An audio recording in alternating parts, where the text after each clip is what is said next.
Hello बच्चों, let's read the question. The question says, a student wants to test the laws of gravity on himself. He falls from a 320-meter high skyscraper with a stopwatch in his hand. 5 seconds after his free fall, a Superman arrives at the scene and dives off the roof to save the student. What must be the initial velocity of the Superman in order that he catches the student just before the ground is reached? So इस question को solve करने के लिए हम जो की concept use करेंगे वो होगा हमारा न्यूटन्स इक्वेशन ऑफ मोशन। तो यहां पर हम इसको मेंशन कर सकते हैं न्यूटन्स इक्वेशन ऑफ मोशन। तो क्वेश्चन में कहा गया है कि हमारे पास एक 320 मीटर हाई स्काई स्क्रेपर है। तो हम एज्यूम कर सकते हैं, इसको हम ड्रॉ कर सकते हैं कि ये हमारा स्काई स्क्रेपर है कुछ इस तरह से, और इसका टोटल हाइट हमको दिया गया है h is equal to 320 metres. और हमें कहा गया है कि इसके ऊपर से एक स्टूडेंट जो है वो ऐसे छलांग मारता है, नीचे की तरफ जंप करता है। ठीक है, तो जैसे ये जंप करेगा तो इसका इनिशियल वेलोसिटी अगर हम अज्यूम करें कि ये 0 है, मतलब इनिशियली ये रेस्ट पे था, so u is equal to 0 metre पर सेकेंड। और क्योंकि ये नीचे की तरफ जब गिर रहा होगा तो it is under the pretence of free fall. Free fall में हमारा एक्सीलरेशन क्या होता है, इक्वल टू g हो जाता है, और हम कैलकुलेशन के लिए इसको लेते हैं 10 मीटर पर सेकेंड स्क्वायर। और ये पॉजिटिव होगा क्योंकि हमारा जो डायरेक्शन ऑफ मोशन है, जो नीचे गिर रहा है, वो हमारे ग्रेविटी के डायरेक्शन में ही है, तो हमारा एक्सीलरेशन यहाँ पर पॉजिटिव होगा। और ये जो टोटल डिस्टेंस ट्रैवल कर रहा है s, ये इक्वल होगा हाइट का 320 मीटर्स। तो अगर हम Newton's equation of motion use करें which is s is equal to ut plus half at square, तो हम फाइंड आउट कर सकते हैं कि हमारा कितना अमाउंट ऑफ टाइम हमारा यहाँ पर यूज होगा to fall through a height of 320 metres under free fall. तो डिस्टेंस ट्रैवल्ड हमारा 320 मीटर्स है, इनिशियल वेलोसिटी 0 है, तो 0 multiplied by t plus 1/2 multiplied by acceleration is 10 and this is t square.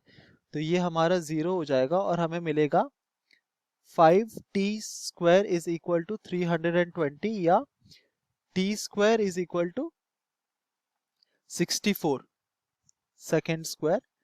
और हमको मिलेगा टोटल कितना अमाउंट ऑफ टाइम टेकन, 64 का root over which is 8 seconds. तो हम देखते हैं कि टोटल हमको जो स्टूडेंट जब हम जंप करता है तो टोटल उसको ये जो डिस्टेंस ट्रैवल करने के लिए ये टोटल हाइट जिसका 320 मीटर है उसको टाइम लगता है t is equal to 8 seconds. अब क्वेश्चन में हमें कहा गया है कि हमारे स्टूडेंट के जंप करने के 5 सेकेंड बाद the Superman jumps from the top of the building. तो इसको हम कुछ इस तरह रिप्रेजेंट कर सकते हैं कि अगर अगेन हमारा ये स्काई स्क्रेपर है, तो हमने फाइंड आउट किया था कि total t is equal to 8 second में हमारा स्टूडेंट ग्राउंड की तरफ रीच करेगा। और 8 सेकेंड्स में से 5 सेकेंड बाद हमारा जो सुपरमैन है, तो हम अगर इसको हम अज्यूम करें कि ये सुपरमैन है हमारा, तो 5 सेकेंड बाद इसे ये नीचे कूदता है। तो 8 सेकेंड में से 5 सेकेंड तो चले गए, तो टोटल टाइम रिमेनिंग कितना हो गया, तो हम यहाँ पे लिख सकते हैं कि हमारा जो रिमेनिंग टाइम है वो हो जाएगा कितना, 8 minus 5 is equal to 3 seconds. तो हमें जो हमारा स्टूडेंट नीचे की तरफ छलांग मारा है उसको बचाने के लिए हमारे पास टोटल 30 सेकेंड्स है। और इन 3 सेकेंड में हमको टोटल कितना डिस्टेंस ट्रैवल करना है, अगेन डिस्टेंस ट्रैवल करना तो सेम रहेगा 320 मीटर्स। तो हमें फाइंड आउट करना है कि इनिशियल वेलोसिटी क्या होगा सुपरमैन का। तो इसे फाइंड आउट करने के लिए हम again equation of motion use करेंगे, s is equal to ut plus half at square. तो टोटल हमारे पास कितना टाइम है, 3 सेकेंड। 3 सेकेंड में हमको टोटल कितना डिस्टेंस ट्रैवल करना है, 320 मीटर्स। और एक्सीलरेशन का रेट हमारा अगेन सेम होगा 10 मीटर पर सेकेंड स्क्वायर। सो अगर हम वैल्यूज पुट करेंगे so will have 320 is equal to 3u plus half 10 multiplied by 9। तो ये हो जाएगा 320 is equal to 3u plus, तो ये हो जाएगा 1540 तो हमें मिलता है कि 3u इज इक्वल टू, तो 320 माइनस 45 अगर हम इसको करेंगे तो हमको मिलेगा दिस इज 275 और u is equal to 275 divided by 3 metre पर सेकेंड और u is equal to 91.67 metre पर सेकेंड।